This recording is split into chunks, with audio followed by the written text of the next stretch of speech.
The Cholas were one of the most powerful and enduring dynasties in Indian history, ruling parts of southern India for over a millennium.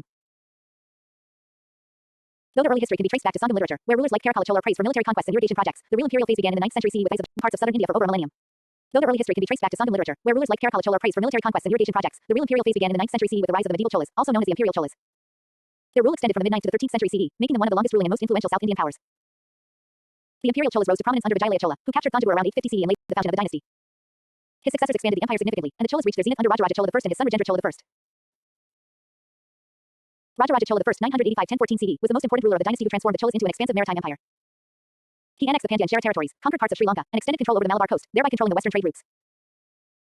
He is credited with building the Brihadisvara Temple Puruvudayar Koval in Thanjavur, a marvel of Dravidian architecture and now a UNESCO World Heritage Site. His rule was marked by efficient administration, a strong navy, and patronage of arts, literature, and religion, especially Shaivism. Rajaraja's son Rajendra Chola I 1014-1044 CE carried the legacy further by conquering Andhra, Odisha, and the entire Ganga Valley up to Bengal. To commemorate this victory, he adopted the title Gangaikonda Chola and established a new capital called Gangaikonda Cholapuram. His most famous achievement was his naval expedition to Southeast Asia, particularly Srivijaya, modern Indonesia and Malaysia, establishing Chola dominance in maritime trade across the Indian Ocean. The Chola administration was among the most organized and detailed systems of governance in Indian history. The empire was divided into mandalands, provinces, Balanadas districts, nadus, sub-districts, and villages, with each level having its own administrative staff. The Cholas are especially remembered for the village administration system, where local self-government was practiced through sabhas, assemblies, and village councils. These bodies managed local affairs, taxation, irrigation, and justice. Inscriptions like the Uttaramara inscription give detailed accounts of how members were selected for the village sabha through a lottery system, setting an early example of grassroots democracy in India. The Cholas maintained a strong standing army and navy, and their military campaigns were meticulously planned, making them one of the earliest Indian powers to assert overseas imperialism. Economically, the Chola Empire flourished due to agriculture, textile production, and long-distance trade. The Kaveri Delta was a fertile rice-growing region, and the empire's efficient irrigation system, including tanks and canals, ensured food security and prosperity. The Cholas issued coins in gold, silver, and copper and traded with China, Arabia, and Southeast Asia. Ports like Nagapattinam, Kavarapattinam, and Puhar became hubs of international commerce. The Chola period also witnessed the rise of merchant guilds like Manigramam and Ayavol, which facilitated commercial exchange across borders and sometimes even acted as autonomous political units abroad. The Chola contribution to art and architecture was unmatched. They built hundreds of temples, primarily dedicated to Shiva, using the Dravidian style, characterized by pyramidal towers, vimanas, pillared halls, mandapas, and intricate sculptures. The Brihadisvara temples of Thanjavur, Gangaikonda Cholapuram, and Darasuram, collectively known as the Great Living Chola temples, are examples of this architectural excellence. The Cholas also produced exquisite bronze sculptures, especially of Shiva Nataraja, which display dynamic movement, spiritual symbolism, and high craftsmanship. These bronzes became a hallmark of South Indian art and were used in temple rituals and processions. In the field of literature, the Cholas promoted Tamil and Sanskrit. They supported the compilation of Tamil devotional hymns like the Varams, Shaiva hymns, and Divya Prabandhams, Vaishnava hymns. Scholars like Kamban composed the Tamil Ramayana, Kamba Ramayanam, during this period, enriching regional literature and religious expression. The Chola rulers were devout Shaivites but tolerant towards other religions, including Vaishnavism, Buddhism, and Jainism. They supported temples and mathas, gave grants to Brahmins, and allowed religious diversity to flourish. By the 12th century, the Chola power began to decline due to internal succession disputes, the rise of regional powers like the Pandyas and Hoysalas, and invasions from the Delhi Sultanate. By the 13th century, their empire disintegrated, marking the end of a glorious chapter in South Indian history. However, the Chola legacy lived on in their temple architecture, bronze art, maritime influence, and administrative sophistication, which inspired later South Indian dynasties and even influenced Southeast Asia culturally and politically. Books previous year SSC questions PYQs 1. The Brihadiswara temple at Thanjavur was built by which ruler? A. Rajendra Chola. B. Narasimhavarman C. Rajaraja Chola I D. Mahendravarman checkmark answer. C. Rajaraja Chola I SSCCGL 2019. 2. The Chola ruler who undertook a naval expedition against Srivijaya was A. Vijayalaya Chola. B. Rajaraja Chola C. Rajendra Chola I D. Kuladanga Chola checkmark answer. C. Rajendra Chola I SSCCHSL 2020. 3. The Uttaramara inscription is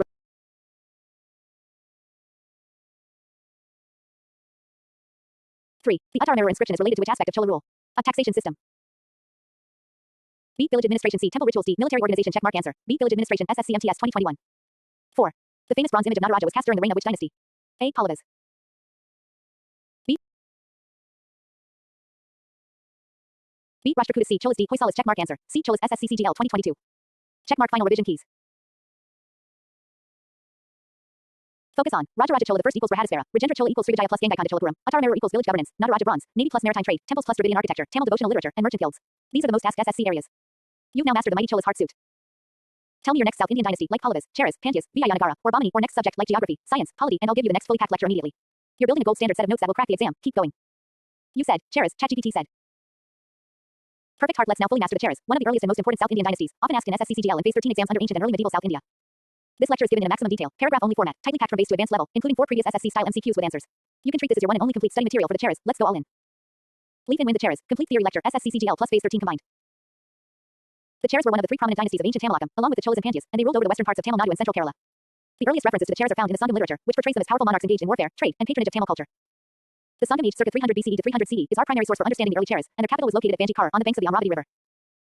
Their territory extended from Kongu Nadu, western Tamil Nadu, to parts of present-day central Kerala, and included important ports like Muziris, Muchiri, and Tondi, which played a central role in their maritime trade.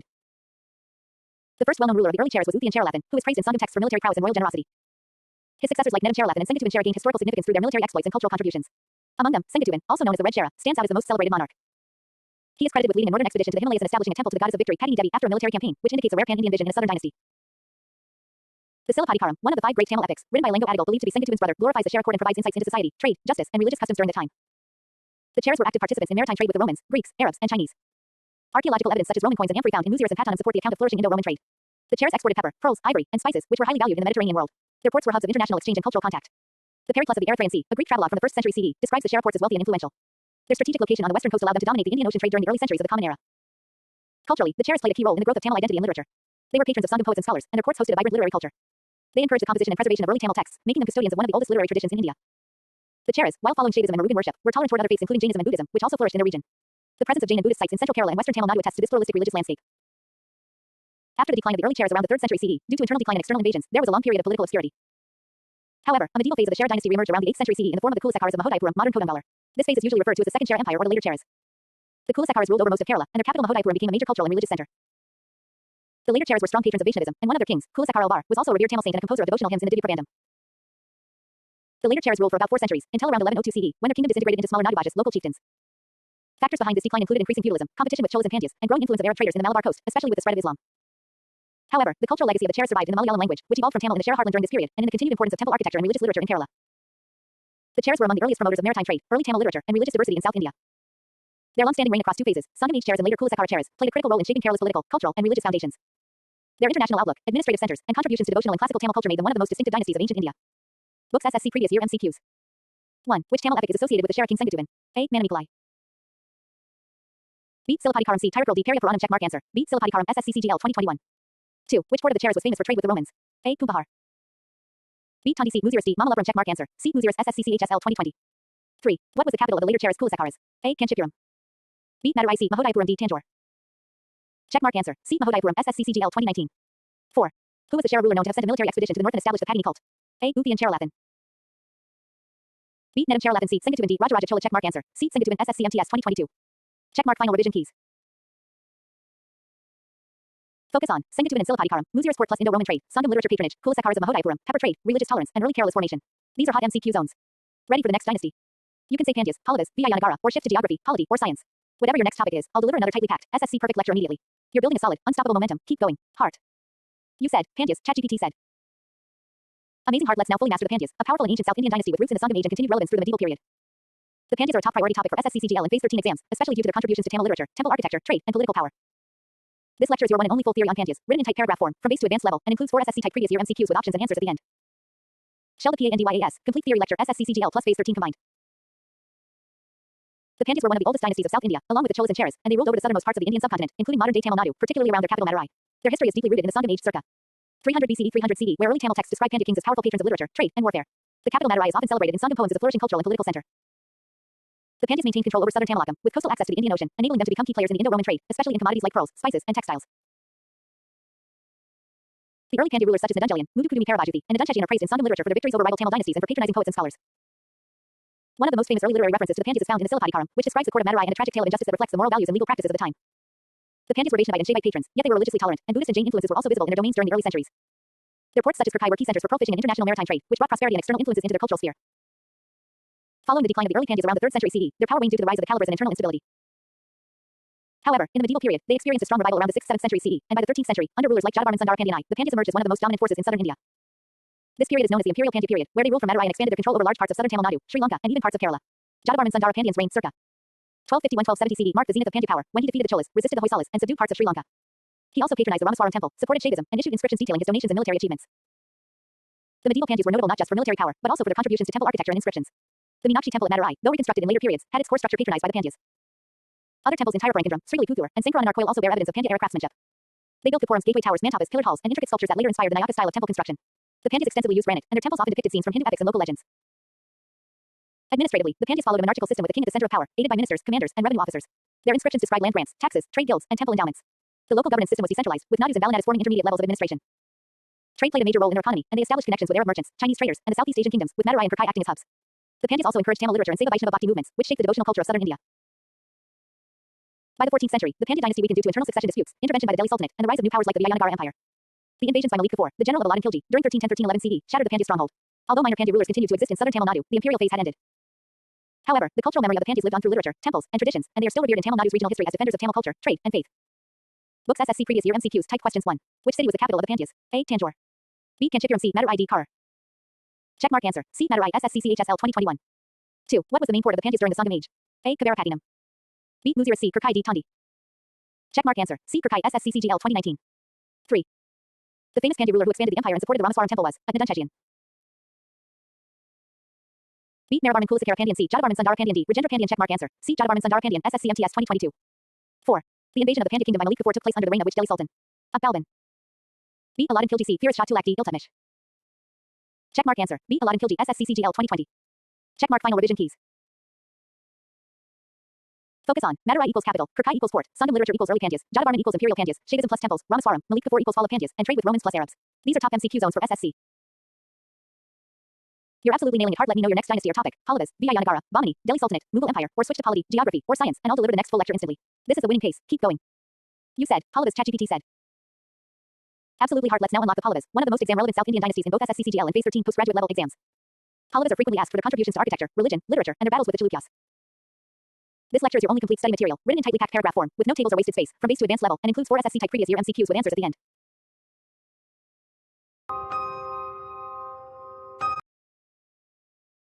Synagogue. The PALLABAS. Complete theory lecture. SSCCGL plus Phase 13 combined.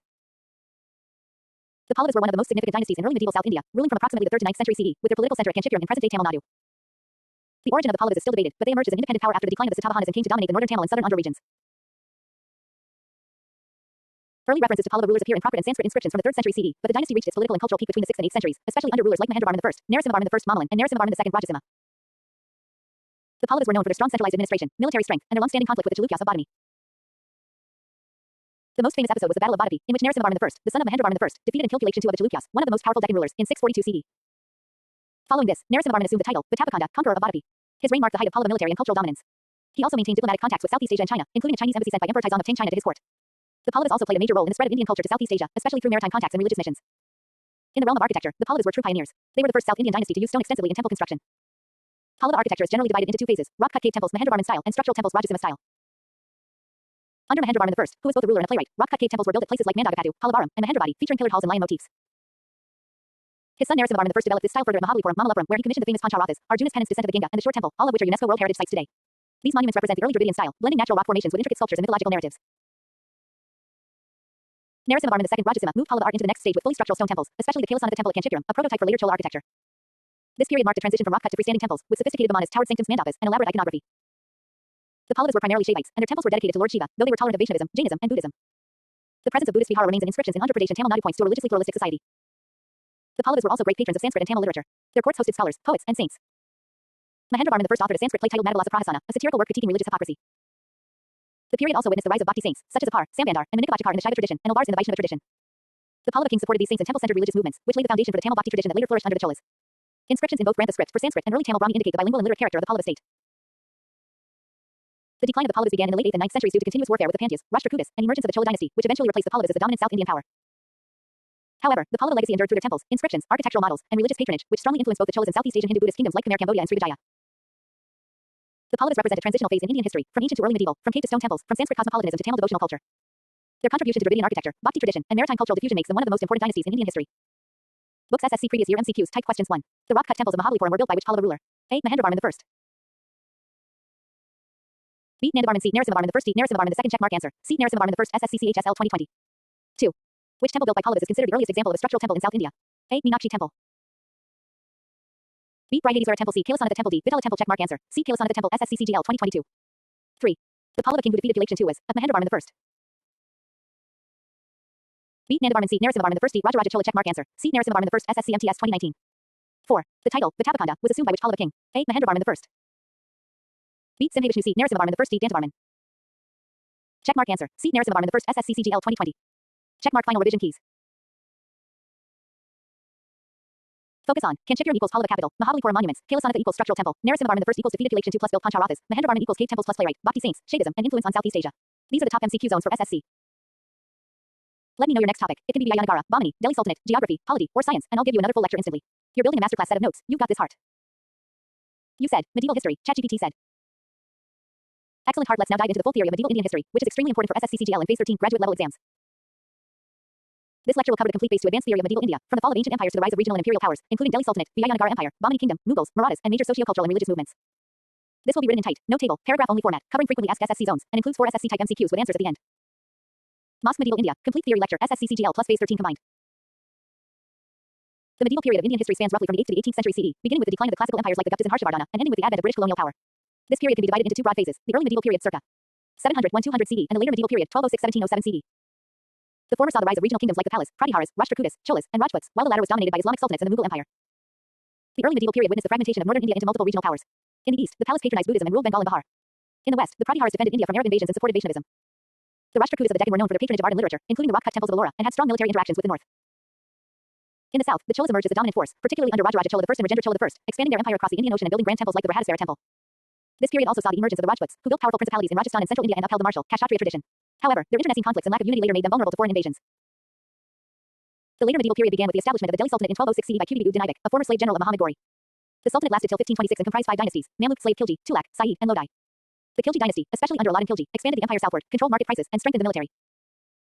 The Tughlaq dynasty, under Muhammad bin Tughlaq, attempted administrative experiments like shifting the capital to Daulabad and issuing token currency, many of which failed. Despite their internal weaknesses, the Delhi Sultans built an enduring administrative system, introduced Persian culture, and promoted Indo-Islamic art and architecture, such as the Qutb Minar, Alai Darwaza, and the Topkapı Fort. In the south, the Vijayanagara Empire emerged in the 14th century as a powerful Hindu state that resisted Islamic expansion. Founded by Harihara and Bukka of the Sangama dynasty, it became one of the richest and most culturally vibrant empires in Indian history. The Vijayanagara capital of Hampi was a center of trade, temple architecture, and Sanskrit Telugu Kannada literary production. The reign of Krishnadevaraya 1509-1529 marked the golden age of this empire, with military victories, administrative reforms, and temple constructions like Vidala Temple and Hazara Rama Temple. Meanwhile, in the Deccan, the Bahmani Sultanate, established in 1347 by Hassan Gangu Bahmani, became a prominent Islamic kingdom, known for its capital Gulbarga and later Bidar, and its rivalry with the Vijayanagara Empire. The Deccan sultans played a major role in India's political fragmentation after the fall of the Delhi Sultanate. The most prominent phase of the medieval period was the rise of the Mughal Empire in 1526 after Babur defeated Ibrahim Lodi at the First Battle of Panipat. The Mughal Empire, especially under rulers like Akbar, Jahangir, Shah Jahan, and Aurangzeb, established a vast, centralized empire across most of the Indian subcontinent. Akbar 1556-1605 is especially known for his policy of religious tolerance, abolition of the jizya tax, matrimonial alliances, and administrative innovations like the Mizadari system and land revenue reforms Todar Mahal system. Shah Jahan was a patron of architecture and built the Taj Mahal, while Aurangzeb expanded the empire to its largest extent but reversed many of Akbar's liberal policies, leading to resentment and rebellion. The later Mughal period was marked by decline due to succession conflicts, oppressive taxation, and regional uprisings. The most prominent of these were the Marathas, led initially by Shivaji 1627-1680, who created a powerful regional kingdom based on guerrilla warfare, administrative decentralization, and cultural pride. The Ashtapradhan system, Shivaji's council of ministers, and the concept of Hindu Swarajya became symbols of resistance against Mughal centralization. After Aurangzeb's death in 1707, the Mughal empire fragmented, and regional powers like the Nizams of Hyderabad, Nawabs of Bengal and Awadh, and the Sikh Mizils began asserting independence. Culturally, medieval India saw the fusion of Persian and Indian traditions, resulting in Indo-Islamic architecture, mosques, forts, tombs, Persian-influenced art, and new schools of painting Mughal, Rajput, Deccan. It also saw the flourishing of the Bhakti movement in the south and north, with saints like Ramanuja, Kabir, Mirabai, Chaitanya Mahaprabhu, and Guru Nanak, who emphasized devotion, social equality, and internal purity over ritual. Similarly, the Sufi movement within Islam emphasized personal devotion to God and reached the masses through poetry and music. These movements became key forces in unifying diverse communities and resisting rigid caste or orthodox structures. Thus, the medieval period in India was characterized by military conquests, state building, cultural flowering, regional kingdoms, and socio-religious reform, setting the stage for both resistance to and the eventual establishment of colonial rule by the British. Books SSC Previous Year MCQs Type Questions 1. Who founded the Delhi Sultanate in 1206 CE? A. Muhammad Ghori. B. Qutb-ud-Din Aibak. C. Iltutmish. D. Alauddin Khilji. Checkmark answer. B. Qutb-ud-Din Aibak. SSCCGL 2022. 2. The Bhakti saint who preached the unity of Hinduism and Islam was A. Mirabai. B. Chaitanya. C. Kabir. D. Tulsidas. Checkmark answer. C. Kabir. SSCCHSL 2021. 3. Who among the following was defeated by Babur in the First Battle of Panipat? A. Rana Sangha. B. Ibrahim Lodi. C. Hemu. D. Sher Shah Suri. Checkmark answer. B. Ibrahim Lodi. SSCMTS 2020. 4. Which Mughal emperor built the Taj Mahal? A. Akbar. B. Jahangir. C. Shah Jahan. D. Aurangzeb. Checkmark answer. C. Shah Jahan. SSCCGL 2019. Checkmark. Final revision keys. Focus on Delhi Sultanate dynasties, Mughal administration, Akbar's Suli Kul, Bhakti and Sufi movements, Vijayanagara versus Bahmani, Marathas and Shivaji, First Battle of Panipat, and Indo-Islamic architecture. These are hot SSC zones. Let me know the next medieval subtopic you want deeply. Delhi Sultanate, Mughals, Vijayanagara, Bhakti movement, Marathas, or jump to modern India, geography. The Delhi Sultanate refers to the period between 1206 CE and 1526 CE, when 5 major dynasties ruled from Delhi before the Mughal Empire was established. These dynasties were Slave Mamluk Khilji, Tughlaq, Sayyid, and Lodi. This era marks the beginning of Turco-Afghan rule in India and the establishment of Muslim rule in North India. The rulers were mainly of Central Asian and Afghan origin. This period saw significant administrative, cultural, and architectural developments, along with constant political instability and invasions. Shield 1. Slave Dynasty, Mamluk Dynasty, 1206-1290. This dynasty was founded by Qutb-ud-Din Aibak, a former slave of Muhammad Ghori. After Ghori's death in 1206, Aibak declared independence and established his capital at Lahore. Qutb-ud-Din Aibak, 1206-1210, known as Lakbash for his generosity. He started construction of the Qutb Minar and built the Quwwat-ul-Islam Mosque. He died in a polo accident. Iltutmish 1211-1236, considered the real consolidator of the Delhi Sultanate. Introduced the Ikta system, silver tanka and copper jewel coins, and completed Qutb Minar. He got recognition from the Caliph of Baghdad, strengthening his legitimacy. Razia Sultana 1236-1240, first and only female ruler of the Delhi Sultanate. She discarded the female veil, rode horses, and led armies. Nobles opposed her rule due to gender bias. She was eventually defeated and killed. Balban 1266-1287, known for his policy of blood and iron. Strengthened the monarchy, suppressed nobility through Sida and Pybos, courtly rituals, and crushed internal rebellions and external threats like the Mongols. Small Diamond, the slave dynasty ended in 1290 when Jalal-ud-Din Khilji took over. Crossed swords 2, Khilji dynasty 1290-1320. Founded by Jalal-ud-Din Khilji, it was known for its expansionist policies and market reforms. Alauddin Khilji 1296-1316, the most powerful Khilji ruler. He crushed internal rebellions, defeated Mongol invasions multiple times, and expanded into South India, defeating rulers of Devagiri, Warangal, Dwarasamudra, and Madurai.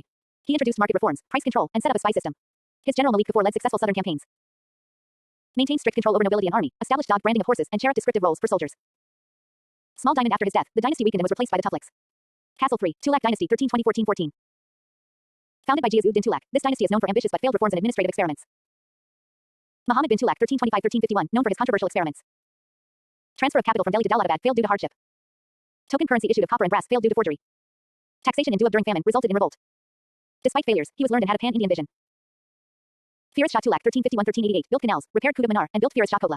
Promoted Islamic orthodoxy, banned torture, and encouraged public works. However, his weak successors led to decline.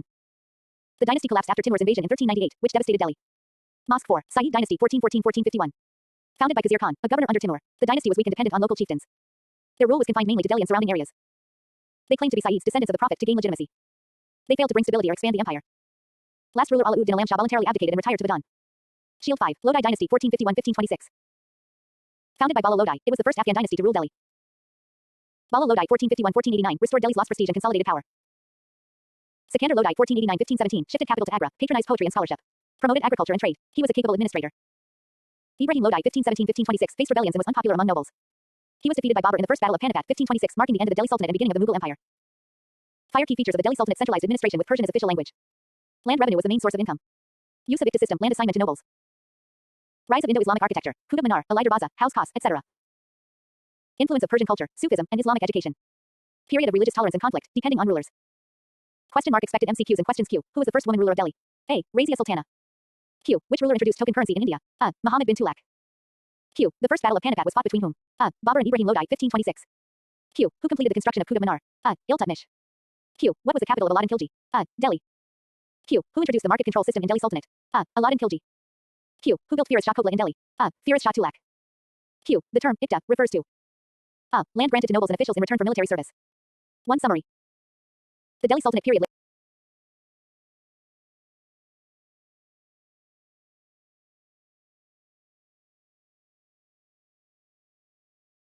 The Delhi Sultanate period laid the foundation for Muslim rule in India, which lasted for several centuries. It introduced significant administrative systems, architectural styles, and cultural exchanges. The transition from the Delhi Sultanate to the Mughal Empire represents one of the most critical turning points in medieval Indian history. From slave rulers to Afghan nobles, this period reflects complex power dynamics, foreign invasions, and internal consolidation, setting the stage for the emergence of a more organized Mughal rule under Babur. If you want the next topic like Mughal Empire or society and culture during Sultanate period, just say, next lecture please, or tell me your target exam. You said. Administration, economy, art and architecture. ChatGPT said. Here's a highly detailed, exam-oriented theory lecture on administration, economy, art and architecture of the Delhi Sultanate, written in paragraph format, with no tables, no wasted space, and with maximum word limit.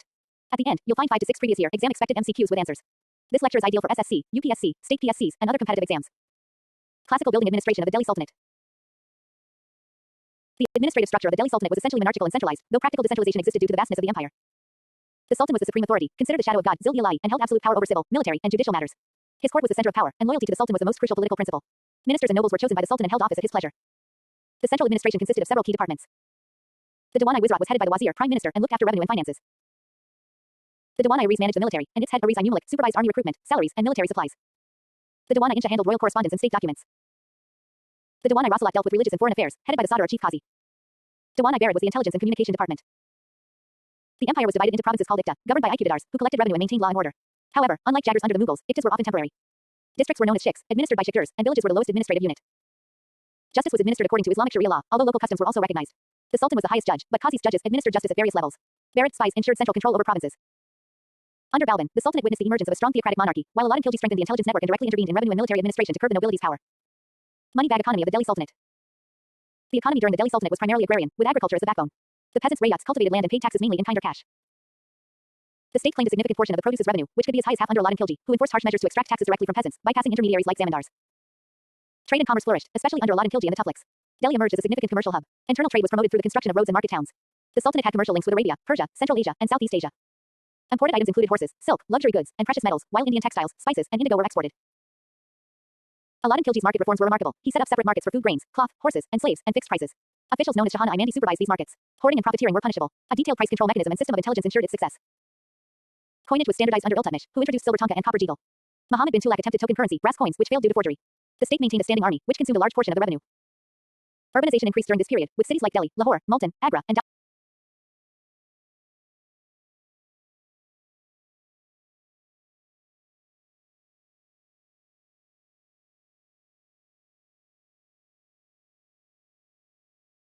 Urbanization increased during this period, with cities like Delhi, Lahore, Multan, Agra, and Daulatabad emerging as economic centers. Crafts and guilds also thrived. Artisans in textiles, metalwork, leather, pottery, and architecture formed an essential part of the urban economy. Agricultural expansion was encouraged by constructing irrigation canals, especially under Firoz Shah Tughlaq. Paint palette art and architecture of the Delhi Sultanate. The Sultanate period marked the fusion of Indo-Islamic and Persian Turkish elements, which gave birth to the Indo-Islamic architectural style. The architecture of this period used arches, domes, minarets, intricate jali work, and geometric patterns instead of animal or human depictions due to Islamic religious restrictions. Monumental architecture. Qutb-ud-Din Aibak started the Qutb Minar in Delhi, completed by Iltutmish and repaired by Firoz Shah Tughlaq. He also built Quwwat-ul-Islam Mosque, the first mosque in India, using materials from 27 demolished Hindu temples. Alauddin Khilji added the Alai Darwaza to the Qutb complex and began the second minar, Alai Minar, which was left incomplete. Tughlaq's preferred simplicity and strength in architecture. Tughlaq Fort by Ghiyasuddin Tughlaq is an example of massive fortification. Firoz Shah built the house Khas, Firoz Shah Kotla, and placed the Shogun pillars in Delhi. Lodi architecture is known for octagonal tombs, low domes, and garden tombs, forming the basis for later Mughal structures. Examples include the Sikandar Lodi's tomb and Shish Gumbad. Features of Indo-Islamic architecture: use of arch and dome for the first time in India. Buildings constructed mostly in stone and mortar, often reusing materials from older temples. Introduction of calligraphy, floral motifs, and geometric patterns instead of idols or animal figures. Use of minarets and mihrabs in mosques facing west toward Mecca. Painting was limited, but Persian manuscripts were illustrated. Calligraphy became a sophisticated art form. Sculptures declined due to Islamic restrictions, but Hindu temples continued to develop in non-Muslim areas. Memo important exam focused MCQs with answers. Who introduced the silver tanka and copper jegal as currency in the Delhi Sultanate? Answer: Iltutmish. Which Sultan of Delhi introduced market control and price regulation? Answer: Alauddin Khilji. What was the official language of administration under the Delhi?